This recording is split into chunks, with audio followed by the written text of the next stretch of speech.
أم المهدي.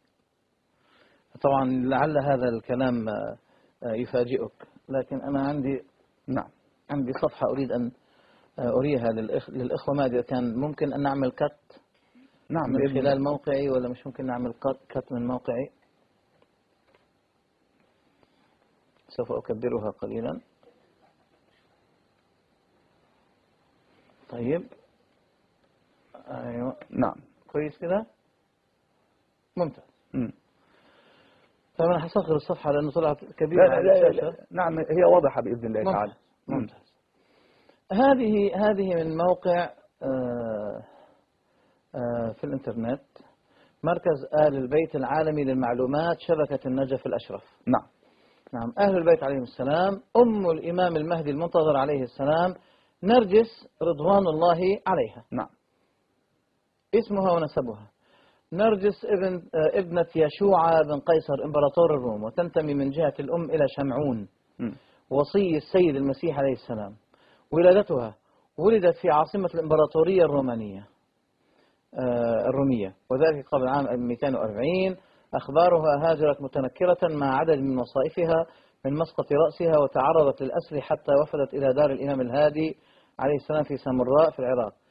تكفلت بتربيتها السيدة حكيمة رضوان الله عليها ابنة الإمام الجواد عليه السلام، ثم تزوجت من الإمام العسكري عليه السلام وهي في مقتبل العمر وربيع الشباب. ولدت من الإمام العسكري عليه السلام ولدت نعم من الإمام العسكري عليه السلام الإمام المهدي المنتظر عجل الله تعالى فرجه في ظروف شديدة السرية. طبعا لا شديدة السرية ليه؟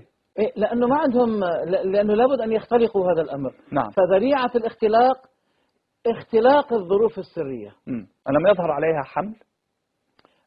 ألم تلد كما يلد النساء؟ أنا أقصد هذه الأسئلة بالطبع. لا هي لا تلد كما لأن نساء أهل البيت لا يلدون من البطون وإنما من الجنوب. يعني كان أولى من هنا. نعم كان أولى من دكتور من هنا. نعم كان أولى بهذا السيدة فاطمة يعني. هم هذا إذن طيب. تعرف لماذا؟ لأنهم يقولون أن عمر ضرب الباب على فاطمة بالطبع وأسقط جنينها على بطنها. نعم مش على جنبها. مفروض الرواية تكون على جنبها، ضربها من جنبها فسقط الجنين. أضيفها إلى الإلزامات يا دكتور بارك. سوف أضيفها نعم بإذن الله إن شاء الله تعالى. طيب إذا نكمل. نعم. تنوعت أسماؤها حتى الآن، تنوع الأسماء بسبب الظروف. نعم. ظروف شديدة. نعم. فالله يعينهم على الظروف. نظرا للظرف السياسي والأمني الدقيق الذي كانت تعيشه آنذاك، فكان من أسمائها طبعا دكتور لا تنسى قوله تعالى فاستخف قومه فأطاعوه. نعم. إنهم كانوا قوما فاسقين. فالناس متعطشين عاطفيا إلى ما يقنعهم. نعم. وعلى أن يبقوا على هذا المذهب، فمثل هذه الأشياء تقنعهم تكفيهم لكن لن تكفيهم عند الله عز وجل. نعم. نكمل. من أسمائها نرجس، مريم، حكيمة، سقيل، سبيكة، سوسن، حديثة، ريحانة، خمط.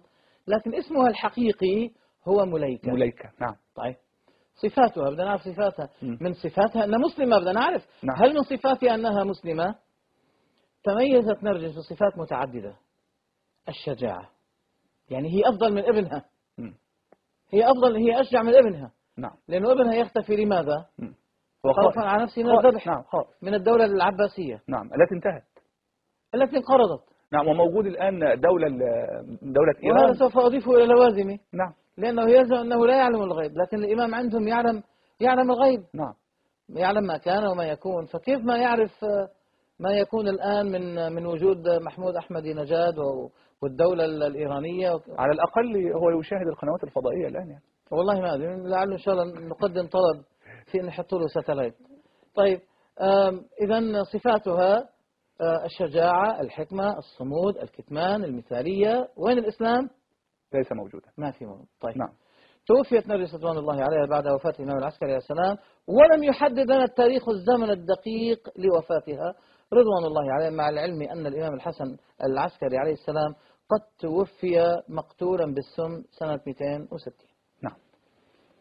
الآن السؤال يا معشر الشيعة، هل تعلمون أنها لم تسلم وأنها كافرة؟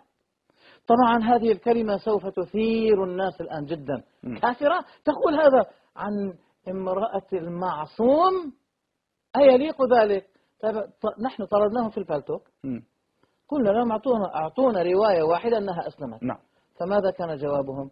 لا بد أنها أسلمت، مم. لأن المعصوم لا يبقي في داره كافرة، لقوله تعالى ولا تمسكوا بعصم الكوافر. ويبقيها رسول الله صلى الله عليه وسلم بزعمهم. أيوة، نضيف هذه الإلزامات دكتور؟ نضيفها بإذن الله تعالى. خلاص. إذا